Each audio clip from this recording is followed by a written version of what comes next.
Hello guys, আপনারা দেখছেন এখানে 1 2 3 4 5 6 7 8 8টা সাদা গুটি আছে, আর এইখানে একটা হলুদ গুটি আছে। এই হলুদ গুটি কিন্তু এর পকেটেও যায় না, আবার এই পকেটেও কিন্তু অত্যন্ত কঠিন। তবে এমন একটা মাপ আছে এখানে, একেবারে 100 মাইল না হলে যাবে না, একেবারে 100% সঠিক মাইল হতে হবে।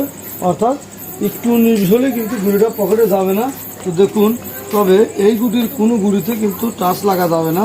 স্ট্রাইক এই ফাঁকা জায়গা লাগিয়ে অ্যাঙ্গেল করে খেলে এই স্ট্রাইক এই কাটলেকে বের করে দিতে হবে। আর এই হলুদ গুটি কিন্তু এই কথাটা করতে হবে, কারণ এটা কিন্তু জটিল এবং কঠিন একটা শট।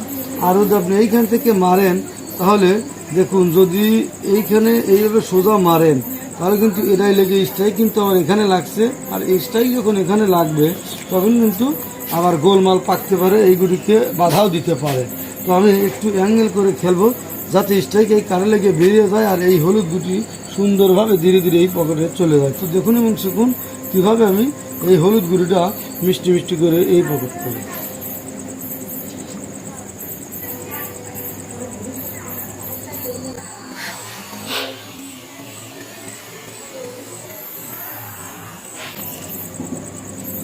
হ্যালো গাইস, আপনারা দেখবেন আমি কিন্তু যেরকম বলেছি ঠিক সেরকমই কিন্তু স্ট্রাইকে ফাঁকা জায়গা লাগিয়ে বের করে দিয়েছে। আর এই গুটির সাদা গুটির সামান্য একটু উপর দিয়ে কিন্তু এই হলুদ গুটিটা পকেটে গেছে।